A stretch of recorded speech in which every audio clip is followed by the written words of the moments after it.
எல்லோருக்குமே date of birth தெரியும், ஆனால் டேட் ஆஃப் டெத் யாருக்குமே தெரியாது. இது ரெண்டுக்கும் நடுவில் தான் லைஃப்.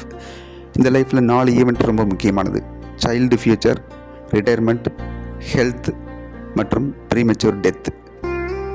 குழந்தைகளோட கல்வி, இதற்கான திட்டமிடுதல், நமது ரிட்டையர்மெண்ட்டுக்கான திட்டமிடுதல்.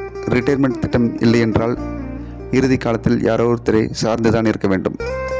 மற்றும் குடும்பத்தோட மெடிக்கல் எமர்ஜென்சிக்கு ஒரு திட்டம். அது மட்டும் இல்லாமல் ப்ரீமெச்சூர் டெத் குடும்ப தலைவருக்கு ஏற்பட்டால் குடும்பம் நிர்கதியாயிரும். அதற்கொரு சரியான திட்டம். இந்த நிகழ்வுகளுக்கு சரியான ரிஸ்க் மேனேஜ்மெண்ட் மிகவும் அவசியம். எதற்கு, எங்கு, எப்படி, ஏன் ரிஸ்க் மேனேஜ்மெண்ட் தேவை? இதை ஒரு உறுதிமொழியோடு உங்களுக்கு நான், ஏன்னா பிறந்த தேதி தெரியும், இறந்த தேதி யாருக்குமே தெரியாது.